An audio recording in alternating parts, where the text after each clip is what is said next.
ओम शांति। आज का विचार, कुछ समय रोज अपने साथ बिताएं। खुद को समझने से औरों को समझना बहुत आसान हो जाएगा। अव्यक्त बाप दादा के महावाक्य 3/9/2023 के परमत परचिंतन और परदर्शन से मुक्त बनो और परोपकार करो। परमत परचिंतन और परदर्शन से मुक्त बनो और परोपकार करो। आज बाप दादा अपने चारों ओर जो बाप के बच्चे हैं, वो शेष हैं, उन सर्वशेष आत्माओं को देख रहे हैं। चाहे भारत के, चाहे विदेश के किसी भी कोने में है, लेकिन बाप दादा विशेष आत्माओं को समीप देख रहे हैं। बाप दादा को अपने विशेष बच्चों को देख हर्ष होता है। जैसे आप बच्चों को बाप को देखकर खुशी होती है ना, खुशी होती है, तब तो भाग कर आए हो ना। तो बाप को भी खुशी होती है कि मेरा एक एक बच्चा विशेष आत्मा है। चाहे बुजुर्ग हैं, चाहे अनपढ़ हैं, छोटे बच्चे हैं, युवा हैं, घर गृहस्थ में रहते हैं, सारे विश्व के आगे विशेष हैं। चाहे कितने भी बड़े बड़े वैज्ञानिक चमत्कार दिखाने वाले भी हैं, चंद्रमा तक पहुंचने वाले भी हैं, लेकिन बाप के विशेष बच्चों के आगे भी अनजान हैं। वो भी अनजान है। पांचों ही तत्व, तो वाकई पांचों ही तत्व को जान लिया, उन्हों पर विजय भी प्राप्त कर ली। एक छोटी सी बिंदु आत्मा को नहीं जाना। यहाँ छोटे बच्चे से भी पूछेंगे तुम कौन हो, तो क्या कहेगा? आत्मा हूँ कहेगा ना। आत्मा कहाँ रहती है वो भी बताएगा। और वैज्ञानिक से पूछो आत्मा कहाँ है, क्या है, आत्मा के ज्ञान को अभी तक जान नहीं सके हैं। तो कितने भी बड़े हिस्ट्री के हिसाब से, इस दुनिया के हिसाब से विशेष हो, लेकिन जिसने अपने को नहीं जाना, उससे तो यहाँ का 5 वर्ष वाला बच्चा विशेष हो गया। आप लोगों का शुरू का बहुत फलक का गीत है, याद है ना गीत? कौन सा गीत? एक गीत था, कितना भी बड़ा सेठ स्वामी हो, लेकिन अलग को नहीं जाना तो कुछ नहीं जाना। तो कितने भी बड़े हो, चाहे नेता चाहे अभिनेता, लेकिन अपने आप को नहीं जाना तो क्या जाना। तो ऐसी विशेष आत्माएं हो जहाँ की अनपढ़ बुजुर्ग माता है, और दूसरी तरफ हम अच्छा महात्मा है, लेकिन बुजुर्ग माता फलक से कहेगी कि हमने परमात्मा को पा लिया, और महात्मा कहेगा परमात्मा को पाना बहुत मुश्किल है। लेकिन यहाँ 100 वर्ष की आयु वाली भी निश्चय बुद्धि होगी, तो क्या कहेगी? तुम ढूंढ रहे हो, हमने पा लिया। तो महात्मा भी आपके आगे क्या है? तो बाबा कहते हैं घर गृहस्थ में रहते, प्रवृत्ति में रहते, इकट्ठे रहते, क्योंकि हमारे बीच में बाप है। और महात्मा क्या कहेंगे? आग कपूस इकट्ठा रहना ये तो असंभव लगता है, और आपके लिए क्या है? पवित्र रहना मुश्किल है या सहज है? प्रवृत्ति वाले बताओ। बाबा पूछते हैं सहज है या कभी कभी मुश्किल हो जाता है? जो पक्के में कभी बड़ी सभा हो या कुछ भी हो, फलक से कहते हैं ना कि पवित्रता तो हमारा स्वधर्म है, परधर्म नहीं स्वधर्म है। तो अपवित्रता परधर्म है, लेकिन पवित्रता स्वधर्म है। तो ऐसे अपनी विशेषता को जानते हो ना, क्योंकि नए नए भी बहुत आए हैं, लेकिन कितने भी नए। पवित्रता का पाठ तो पक्का है ना। कई बच्चे ऐसे भी करते हैं, जब तक बाहर से मिलने का 1 साल पूरा नहीं होता, सबको पता है कि ये नियम पक्का है, तो मधुबन में आने तक तो ठीक रहते, लेकिन देख लिया, पहुंच गए, तो कई वापस जाकर अलबेले हो जाते हैं। लेकिन सोचो कि पवित्रता की प्रतिज्ञा किससे की है? बाप से ना। बाप को फरमान है ना, तो बाप से प्रतिज्ञा कर। और फिर अगर अलबेले होते हैं तो नुकसान किसको होगा? ब्राह्मण परिवार में 1 जाते 10 आते हैं, लेकिन नुकसान कमज़ोर होने का है, उन आत्मा का होता। इसलिए जो भी नए नए पहली बार आए हैं, वो बाप के घर में पहुंच गए हैं। ये तो भाग्य की बात है ही, लेकिन तकदीर की लकीर को कभी भी कम नहीं करना, तकदीर को बड़ा करना है। देखो, कोई भी बच्चा लौकिक में भी पैदा होता है तो सभी क्या कहते हैं? सदा जिंदा रहे, बड़ी आयु रहे। तो बाप दादा भी विशेष आत्माओं की अविनाशी विशेषता देखना चाहते हैं। थोड़े टाइम की नहीं, 1 साल चले, 2 साल चले, नहीं। अविनाशी रहने वालों को अविनाशी प्राप्त होती है। तो माताएं भी पक्की है ना, क्योंकि चाहे आप 1 साल के हो या 2 साल के हो, 4 के हो, लेकिन समाप्ति तो एक समय होनी ही है ना। विनाश तो इकट्ठा ही होगा। कि आप कहेंगे हम तो 2 साल के, हमारी सिल्वर जुबली हो जाए, पीछे आएंगे, पीछे विनाश होवे, ये तो नहीं होगा। इसलिए पीछे आने वाले को और आगे जाना है। थोड़े समय में बहुत कमाई कर सकते हो, फिर भी आप लोगों को पुरुषार्थ का समय मिला है। आगे चल करके तो इतना समय भी नहीं मिलेगा। सुनाया था ना कि अभी लेट का बोर्ड तो लग गया है ना, लेकिन टू लेट का नहीं लगा है। तो आप सभी लकी हो। सिर्फ अपने भाग्य को स्मृति में रखते हुए बढ़ते चलना, कोई बातों में नहीं जाना है। आज बाप दादा देख रहे थे कि बच्चों के पुरुषार्थ का समय वेस्ट क्यों जाता है। चाहता कोई नहीं है, सब चाहते हैं कि हमारा समय सफल हो, लेकिन बीच बीच में कहाँ आधा घंटा, कहाँ 15 मिनट, कहाँ 5 मिनट वेस्ट चला जाता है। तो उसका कारण क्या है? आज बाप दादा ने देखा है कि मेजॉरिटी विशेष पुरुषार्थ जो कम या ढीला होता है, उसका 3 कारण हैं। पहला, चलते चलते श्रीमत के साथ साथ आत्माओं की परमत मिक्स कर देते हैं। कोई ने कोई बात सुना दी और आप समझते हो सुनाने वाला तो अच्छा है, सच्चा महारथी है और आपका उस पर फेथ भी है। जब ऐसी कोई आत्मा आपको कोई ऐसी बात सुनाती है जिससे इंटरेस्ट भी आता है, समाचार तो अच्छा है। जैसे संसार समाचार अच्छा लगता है तो ब्राह्मण संसार समाचार भी अच्छा लगता है।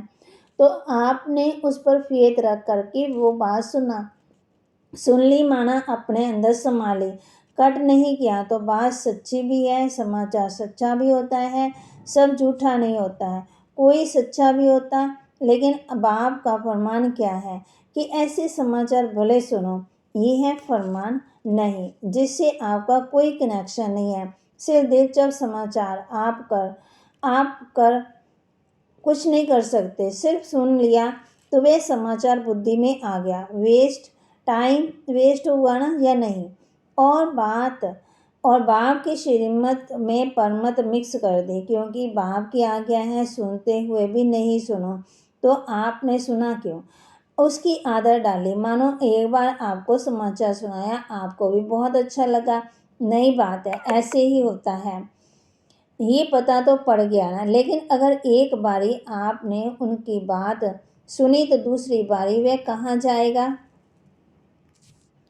तो बाक ही आपके पास ही आएगा ना। आप उसके लिए कूड़े का डब्बा बन गए हो। जो भी ऐसा समाचार होगा तो आपके पास ही आकर सुनाएगा, क्योंकि आपने सुना। इसलिए या तो उसको समझाओ, ऐसी बातों से उसको भी मुक्त करो। सुन करके इंटरेस्ट नहीं बढ़ाओ, लेकिन अगर सुनते हो तो भी आप में इतनी ताकत हो जो उसको भी सदा के लिए फुल स्टॉप लगा दो। अपने अंदर भी फुल स्टॉप लगाओ।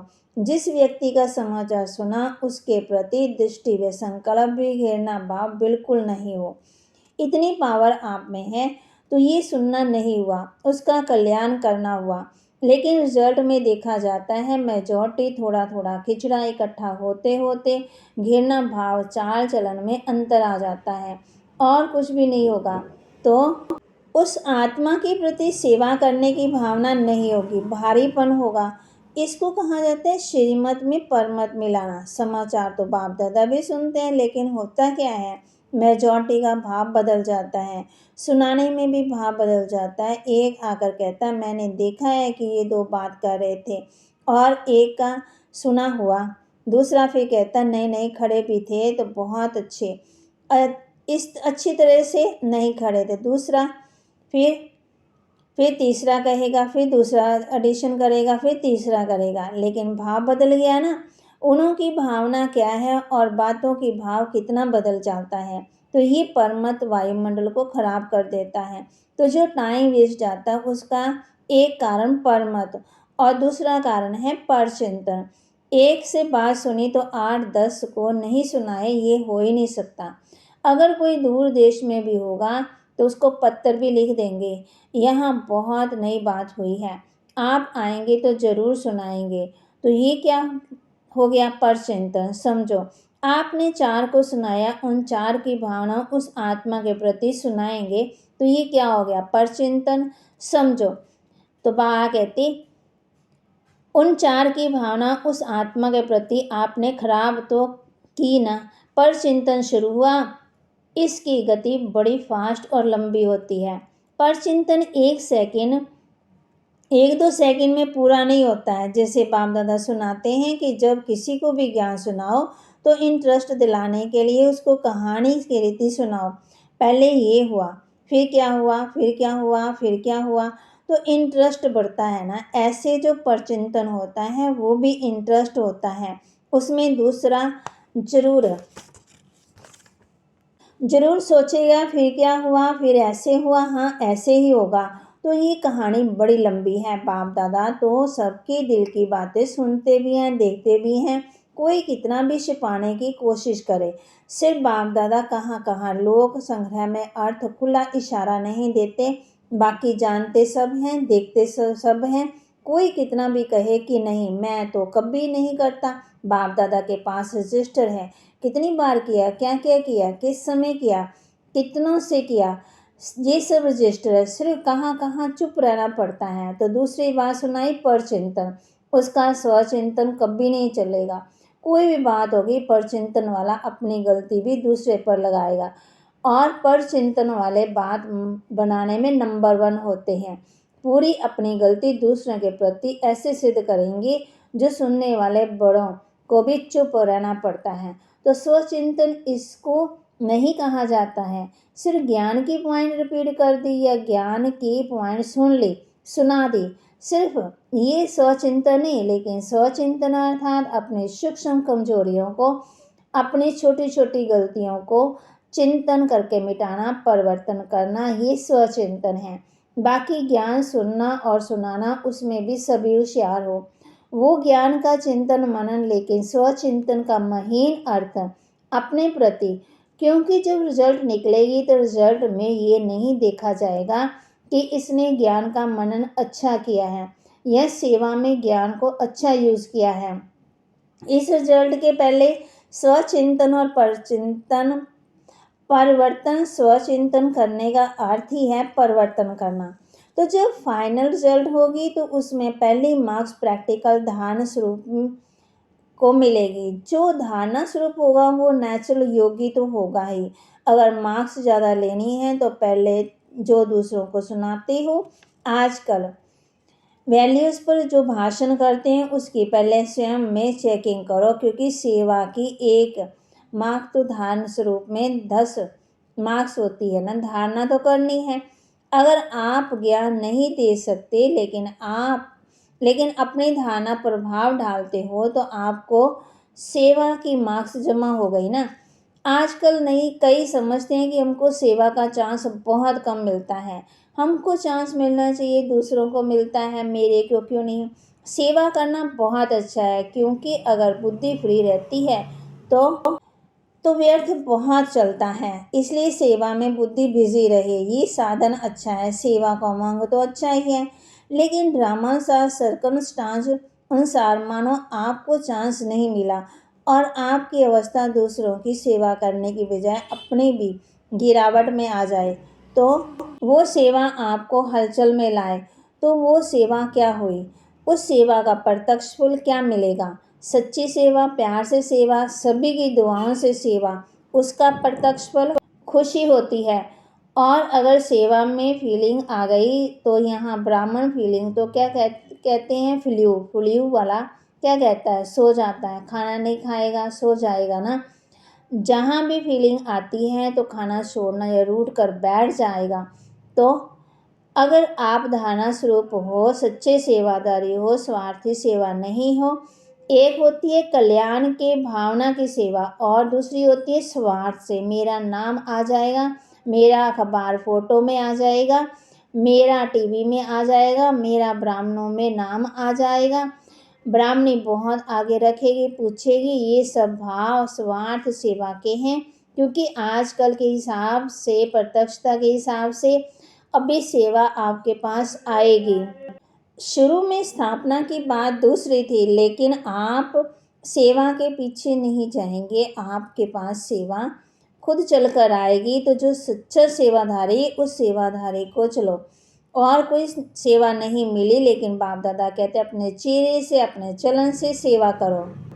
आपका चेहरा बाप का शास्त्रिका कराए, आपका चेहरा आपके चलन बाप की याद दिलाए, तो ये सेवा नंबर 1 है। ऐसे सेवादारी जिनमें स्वार्थ भाव नहीं, ऐसे नहीं मुझे ही चांस मिले, मेरे को ही मिलना चाहिए, क्यों नहीं मिलता, मिलना चाहिए, ऐसे संकल्प वो स्वार्थ कहा जाता है।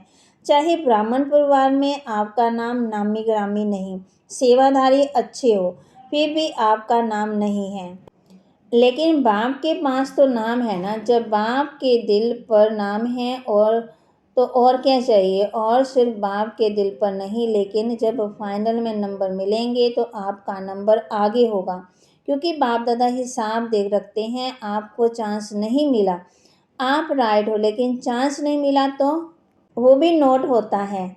और और मांग कर चांस लिया, वो किया सही, लेकिन वो भी मार्क्स कट जा होती है। ये धर्मराज खाता कोई कम नहीं है, बहुत सूक्ष्म हिसाब किताब है। इसलिए निस्वार्थ सेवाधारी बनो, अपना स्वार्थ नहीं हो, कल्याण का स्वार्थ हो। यदि आपको चांस है और दूसरा समझता है कि हमको भी मिले तो बहुत अच्छा और योग्य भी है, और अगर मानो आप अपना चांस उसको देते हो, फिर भी शेयर उसमें ही जमा हो जाता है। चाहे आपने नहीं किया, लेकिन किसी को चांस दिया, उसमें भी आपका शेयर जमा हो गया। क्योंकि सच्चा डायमंड बनना है ना, तो हिसाब किताब भी समझ लो। ऐसे लवेले नहीं चलो ठीक है हो गया, बहुत सूक्ष्म के हिसाब किताब का हिसाब है। बाप को कुछ करना नहीं पड़ता, ऑटोमेटिकली है। कभी कभी बाप दादा बच्चों का पोता मेल देखते हैं, तो पहली बात परमत और दूसरी बात है परचिंतन, तीसरी बात है प्रदर्शन। दूसरे को देखने में मेजॉरिटी बहुत होशियार है। प्रदर्शन जो देखेंगे तो देखने के बाद वह बात कहाँ जाएगी, बुद्धि में आ ही जाएगी। और जो दूसरे को देखने में समय लगाएगा, उसको अपने को देखने का समय कहाँ मिलेगा। बातें तो बहुत होती है, और जो बातें होती हैं वो देखने में ही आती है, सुनने में भी आती हैं। जितना बड़ा संगठन उतनी बड़ी बातें होती हैं। ये बातें क्यों होती है, कई सोचते हैं ये बातें होनी नहीं चाहिए, नहीं होनी चाहिए, वो ठीक है, लेकिन जिसके लिए आप समझ रहे हो होना नहीं चाहिए, उसमें समय क्यों दिया। और ये बातें ही पेपर हैं, जितनी बड़ी पढ़ाई उतने बड़े पेपर भी होते हैं। ये वायुमंडल बनना, ये सबके लिए पेपर हैं कि परमज प्रदर्शन परचिंतन कहाँ तक अपने को सेफ रखते हैं। दो बातें अलग हैं, एक है जिम्मेवारी, जिसके कारण सुनना भी पड़ता, देखना भी पड़ता, तो उसमें कल्याण की भावना से सुनना और देखना जिम्मेवारी है। कल्याण की भावना है वो ठीक है, लेकिन अपनी अवस्था को हलचल में लाकर देखना, सुनना या सोचना ये रॉन्ग है। अगर आप अपने को जिम्मेवार समझते हो, जिम्मेवारी के पहले अपने ब्रेक को पावरफुल लगाओ। जैसे पहाड़ी पर चढ़ते हो ना, तो पहले ये सूचना देते कि आप अपनी ब्रेक को ठीक चेक करो। तो वहाँ गए थे जिम्मेवारी भी निभाओ, लेकिन बिंदी लगाते जाओ, क्वेश्चन मार्क नहीं, नहीं तो एनर्जी वेस्ट हो जाएगी। ब्रेक पावरफुल, चलो देखा सुना कहाँ तक हो सका, कल्याण किया, फुल स्टॉप। तो वहाँ गए थे। आज का पाठ क्या हुआ, परमत, परचिंतन और प्रदर्शन, इन तीनों बातों से मुक्त बनो। एक बात धारणा करो, वो एक बात है परोपकारी बनो। 3 प्रकार के पर को खत्म करो और एक बात पर परोपकारी बनो। बनना आएगा ना, तो किन बातों से मुक्त बनेंगे। माताएं क्या करेंगी, बच्चों के विवाह कहते कोई मनोपकारी है, मनो उस पर भी क्या करना है, उपकार करना है। सहज है या कठिन है। अच्छा, चारों ओर कोई बाबा कहते कोई भला नहीं करता, कुछ भी करता, उसका भी भला हो, पर बाबा कहते उसका भी भला सोचना है। अच्छा, चारों ओर के सर्व विश्व के विशेष आत्माओं का सदा स्वचिंतन ज्ञान चिंतन करने वाले श्रेष्ठ आत्माओं को, सदा बाप के श्रेष्ठ मत पर हर संकल्प बोल और कर्म करने वाले समीप आत्माओं को, चारों ओर की वायुमंडल जुबली डायमंड जुबली के लिए स्वयं को और सेवा में आगे बढ़ाने वाले विशेष आत्माओं को बाप दादा का याद प्यार और नमस्ते। रूहानी बच्चों की रूहानी बाप दादा को दिल व जान सिकवा प्रेम से नमस्ते। वरदान दे रहे बाबा बच्चों को। महावीर बन संजीवनी बूटी द्वारा मूर्छित को सुरजीत करने वाले शक्तिवान भव। महावीर बन संजीवनी बूटी द्वारा मूर्छित को सुरजीत करने वाले शक्तिवान भव। जैसे सूर्य स्वयं शक्तिशाली है तो चारों ओर अपनी शक्ति से प्रकाश फैलाता है, ऐसे शक्तिवान बन अनेकों को संजीवनी बूटी देकर मूर्छित को सुरजीत बनाने की सेवा करते रहो। तब कहेंगे महावीर, सदा स्मृति रखो कि हमें विजयी रहना है और सबको विजयी बनाना है। विजयी बनने का साधन है बिजी रहना। स्व कल्याण अर्थात विश्व कल्याण के कार्य में बिजी रहो तो विघ्न विनाशिक वायुमंडल बनता जाएगा। स्लोगन, दिल सदा एक दिलाराम में लगी रहे, यही सच्ची तपस्या है।